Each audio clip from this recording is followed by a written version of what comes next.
تمہید محتدی، جس کا پورا نام التمہید فی التوحید للمحتدی ہے، اور عام طور پر اسے تمہید محتدی للسالمی کہتے ہیں۔ یہ کتاب حضرت شیخ بحر و بر بابا فرید الدین مسعود گنج شکر رحمۃ اللہ علیہ کو اتنی پسند تھی، اور آپ نے اس کی اتنی تعریف فرمائی ہے جو آپ کے ملفوظات ہم تک پہنچے ہیں اس میں، کہ آپ کے یہ الفاظ ہیں کہ نعم الکتاب فی ھذا الفن، یعنی توحید کے جو علوم ہیں، الہیات، کلامیات،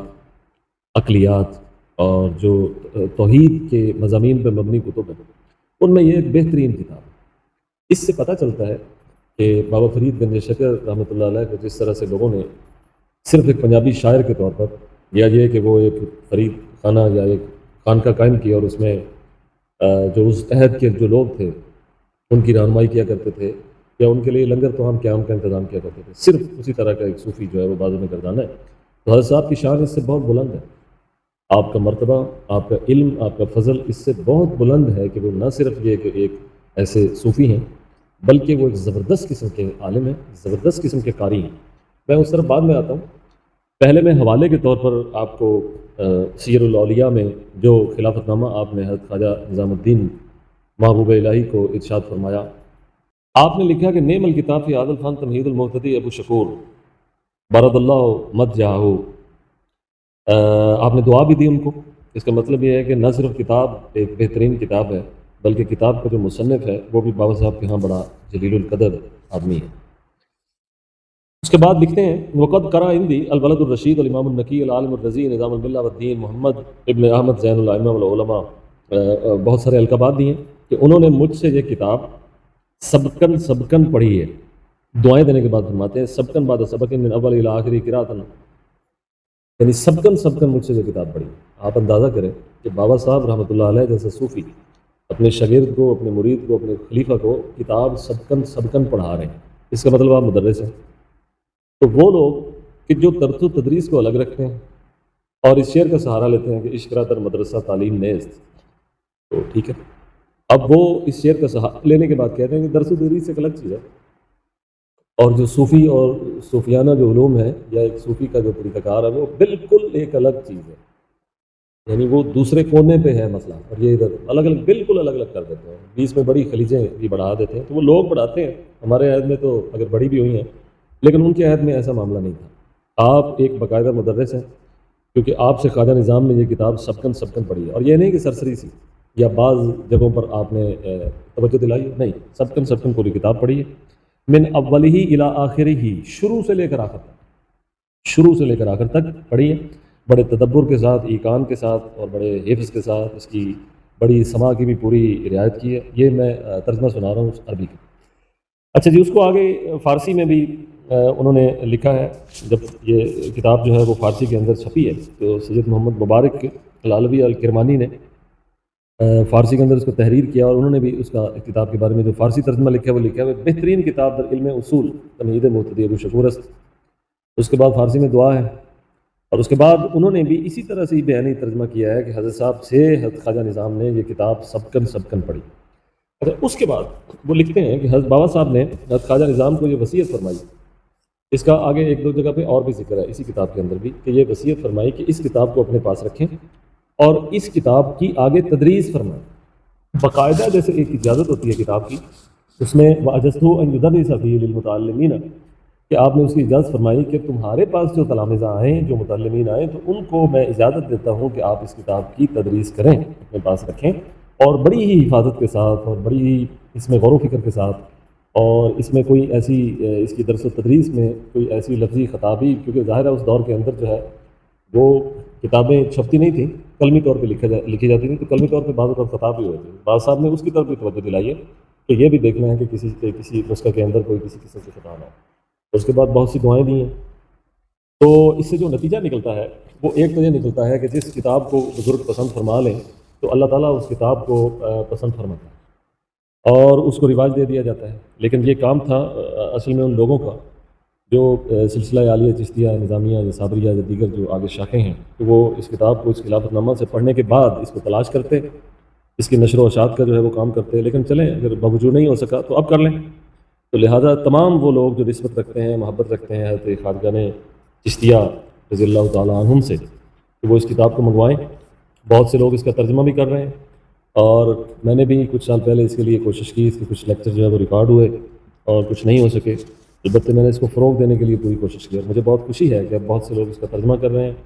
اور اس کے نشر و اشاعت کا بھی اہتمام کریں۔ تو یہ کتاب بابا صاحب کی پسندیدہ کتاب ہے، جو خود بھی حضرت صاحب نے اپنے پاس رکھا اسے، اور اس کو آپ نے پورا اس کو پڑھانے کا اہتمام فرمایا، اور خواجہ نظام کو جو خلافت نامہ تحریر فرمایا آپ نے، اس کے اندر باقاعدہ کتاب کا حوالہ دیا، نہ صرف حوالہ دیا کہ یہ ایک بہترین کتاب ہے اس فن میں، بلکہ اس کا حکم بھی دیا اور اس کی اجازت بھی فرمائی تدریس کی۔ تو جتنے مشائخ ہیں، میرے خیال سے آج بھی سلسلہ چشتیہ میں کسی کو خلافت دی جائے تو نہ صرف شیخ بلکہ وہ شیخ جسے خلافت دے، ان دونوں کو تمہید محتدی سبقن آنی چاہیے۔ جائز مطالبہ ہے، اگرچہ تھوڑا عجیب لگے گا لیکن مطالبہ ٹھیک ہے، کیونکہ حضرت صاحب نے اس کی اجازت دی، تو اب بھی اگر وہ خلافت اور اجازت دیں کسی کو تو اس کے اندر تمہید محتدی جو ہے اس کا مطالعہ کریں۔ اور ویسے بھی تمہید محتدی جو ہے وہ چونکہ عربی میں ہے، تو ظاہر ہے کہ اس سے ایک عربی علوم، عربی فنون کی طرف بھی ایک توجہ پیدا ہو جائے گی، اور وہ لوگ جو محض صوفیانہ رسومات کے اندر مصروف عمل رہتے ہیں ان کی توجہ جو ہے وہ علوم کی طرف ہوگی، بالخصوص کلامی علوم، الہیات کے علوم، توحید کے علوم، اور اس میں جو عقائد و نظریات کے اندر جو بہت سے خلل پیدا ہوئے ہیں، تو جب یہ یقین ہو جائے گا اور وہ کتاب کو پڑھیں گے کہ بابا صاحب کی یہ پسندیدہ کتاب ہے، تو ظاہر ہے جو اس میں لکھا ہوا ہے وہ بھی سارے کا سارا بابا صاحب کا پسندیدہ ہے، اور آپ کے نظریات ہیں وہی آپ کے عقائد ہیں اہل سنت کے، جس کو آپ نے بھی فالو کیا، تو ظاہر ہے کہ اس طرح جو فکری خطا ہے اس سے بھی اصحاب نسبت اور اصحاب محبت جو ہے وہ انشاءاللہ بچ جائیں گے۔ تو آپ ایک محض صوفی شاعر نہیں تھے، اور نہ ہی یہ کہا جا سکتا ہے کہ حتمی طور پر کہ جو پنجابی جو اشعار ہیں وہ حضرت بابا صاحب کے ہی ہیں تمام کے تمام، ہو سکتا ہے ان میں سے بعض ہوں اور ہو سکتا ہے کہ ان میں سے نہ ہوں، کیونکہ آپ کا جو مشرب ہے، آپ کا جو منہج ہے، آپ کا جو تحریر اور تدریس کا جو نظام ہے وہ عربی اور فارسی کے اندر ہے، تو پنجابی کی طرف جو ایک یہ رجحان ہے اس کی بھی کوئی تحقیق چاہیے کہ یہ واقعی ان کے اشعار ہیں، جب بعد میں آپ کے کوئی ہم نام کوئی بزرگ یہاں ہوئے یہ اشعار ان کے ہو سکتے ہیں۔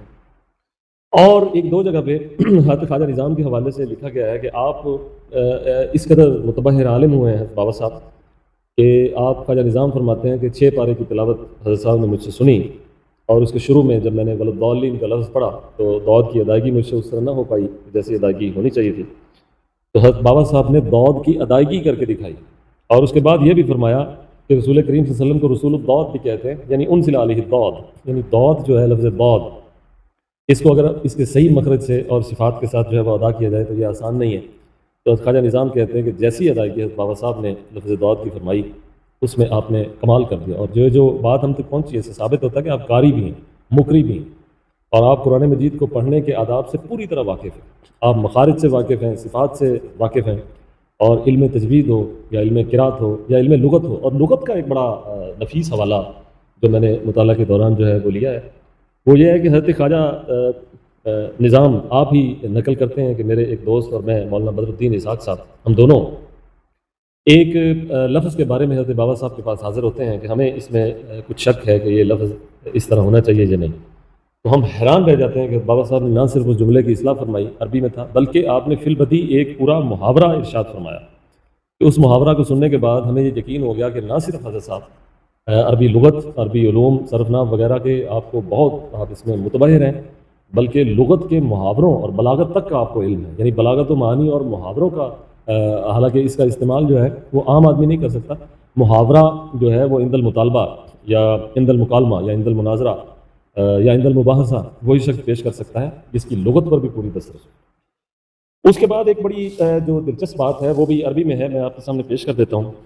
خواجہ نظام نقل کرتے ہیں کہ ایک مرتبہ ایک آدمی آپ کی خدمت میں حاضر ہوا اور اس نے عرض کی کہ میرے لیے سلطان غیاث الدین کی طرف آپ ایک رکا لکھ دیں کہ جس میں یہ درج ہو کہ وہ میری کچھ حاجت روائی کر دے۔ تو میں یہ سمجھتا ہوں کہ آپ نے اس رکا میں جو عربی کے اندر لکھا ہے اس میں ایسی عبارت آپ نے قائم کی ہے کہ پڑھنے سے بندہ حیران ہو جاتا ہے، یعنی اس میں بلاغت کی، فصاحت کی، ادب کی، توحید کی، مراتب کی اتنی رعایت ہے کہ اس کو بطور مثال پیش کیا جا سکتا ہے۔ آپ لکھتے ہیں کہ رفعت قصتہ الی اللہ ثم الیک، کہ سلطان غیاث کی طرف لکھتے ہیں، فرماتے ہیں کہ میں اس کا جو قضیہ ہے وہ اللہ تعالیٰ کی طرف اٹھاتا ہوں اور پھر تمہاری طرف، یعنی رفعت قصتہ الی اللہ ثم الیک، یعنی ڈائریکٹ تمہاری طرف نہیں، اللہ کی طرف پھر تمہاری طرف۔ اس کے بعد آپ لکھتے ہیں کہ فن آتیتہ شیئا فالموتی هو اللہ وانت المشکور، اور اگر تو اسے کچھ عطا کرے گا تو حقیقت میں موتی اللہ ہی کی ذات ہے اور تیرا شکریہ بنے گا۔ کیونکہ ملم یشکر الناس لم یشکر اللہ، یہ دیکھیں کس قدر توحید کی رعایت ہے، کس قدر توحید کی رعایت ہے کہ فَإِنْ آتَيْتَهُ، جو لوگ یہ عبارت سن رہے ہیں مجھ سے، جنہوں نے اس کو پڑھی ہے، وہ جانتے ہیں کہ اس کے اندر کتنی فصاحت اور بلاغت ہے۔ میں جتنی بھی کوشش کروں لیکن میں اس جملے کی فصاحت بلاغت تک نہیں پہنچ سکتا، اور میں بہت زیادہ اس پر فصیح و بلیغ گفتگو بھی کروں اس کی توضیح اور تشریح میں، اور میں اس کی تخریج کروں کہ کسی بندے کے ذہن میں بیک وقت اتنی آیات اور اتنی احادیث اور اتنے اقوال ہوں تو وہ اس طرح کی بات لکھ سکتا ہے۔ یعنی اگر بہت بڑا ذخیرہ اس کے ذہن میں موجود نہ ہو تو وہ ایسی عبارت قائم نہیں کر سکتا۔ آپ لکھتے ہیں کہ فَإِنْ آتَيْتَهُ شَيْئًا فَالْمُعْطِي هُوَ اللَّهُ وَأَنْتَ الْمَشْكُورُ، کہ اگر تو اسے کچھ دے گا تو اللہ تعالیٰ یہ حقیقی کارساز ہے، وہی عطا کرنے والا ہے، لیکن تیرا شکریہ بنے گا کہ تیرے شکر گزار ہوں گے۔ وَإِن لَّمْ تُؤْتِهِ شَيْئًا، اور اگر تو اسے نہیں دے گا، یہ دیکھیے اگر تو اسے نہیں دے گا تو حضرت صاحب نے الزام اس پر نہیں پھیرایا، کوئی ایسی بات نہیں کی کہ اگر وہ نہیں دے گا تو ہم اس پر غصہ ہو جائیں گے، ناراض ہو جائیں گے، خفا ہو جائیں گے۔ لکھتے ہیں کہ إِن لَّمْ تُؤْتِهِ شَيْئًا فَالْمَانِعُ هُوَ اللَّهُ وَأَنْتَ الْمَعْذُورُ، استاد جو ہوتا ہے وہ استاد ہوتا ہے۔ دیکھیں توحید سکھانے میں جو بہت بڑا راہبر ہو، وہ جب کوئی چیز لکھتا ہے یا بولتا ہے تو چونکہ وہ علوم توحید کا معلم ہے، تو دیکھیے اس میں بھی وہ مقامات توحید کی کتنی رعایت رکھتا ہے۔ تو مطلب إِن لَّم تُؤْتِهِ شَيْئًا، اور اگر تو اسے نہیں دے گا تو فَالْمَانِعُ هُوَ اللَّهُ، ہم جانتے ہیں اور زمانہ بھی جان لے کہ روکنے والا تو پھر خدا ہی ہے، وَأَنْتَ الْمَعْذُورُ، اور جب خدا روکتا ہے تو تو کون ہے جو دے سکتا ہے۔ یہ اتنی زبردست عبارت ہے، اور اس میں سے ہم جان سکتے ہیں کہ بابا صاحب کو جیسے بعض لوگوں نے سمجھا ہے کہ وہ ایک صوفی ہیں، عام صوفی ہیں، تو ٹھیک ہے، صوفی شاعر اور بھی کافی ہیں، لیکن ان صوفی شعراء جو علاقائی زبانوں کے اندر صوفی شاعری لکھتے ہیں ان کے برابر نہ بنائیے۔ حضرت بابا فرید بن شکر یقیناً ایک صوفی شاعر تو ہیں ہی، لیکن اس سے آگے بھی بہت کچھ ہیں۔ وہ ایک عربی کے معلم ہیں، وہ ایک فارسی دان ہیں، وہ ایک عربی دان بھی ہیں، عربی علوم پر بھی مہارت رکھتے ہیں، فارسی علوم پر بھی مہارت رکھتے ہیں، اور عبارت ایسی قائم فرماتے ہیں کہ اچھا بھلا پڑھا لکھا عالم فاضل آدمی حیران رہ جاتا ہے کہ ایسی عبارت عام طور پر نہ لکھی جا سکتی ہے نہ بولی جا سکتی ہے۔ تو جو بزرگان دین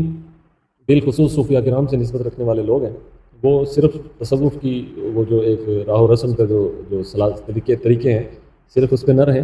بلکہ اس سے ایک قدم آگے بڑھیں۔ اگر وہ سچے محب ہیں، اگر وہ سچے عقیدت مند ہیں، اگر وہ سچے اہل نسبت ہیں، تو وہ ایک عامیانہ پوزیشن سے ذرا آگے ترقی کریں، بالخصوص مشائخ اور ان کے خلفاء، اور وہ جو ان درگاہوں کے سجادہ نشینان ہیں، ان پر ضروری ہے کہ وہ ان کتب کو ازبر یاد کریں، اور اگر خود نہیں کر سکے، اور یقیناً کر نہیں سکیں گے کیونکہ یہ صرف جو تمہید مہتدی ہے،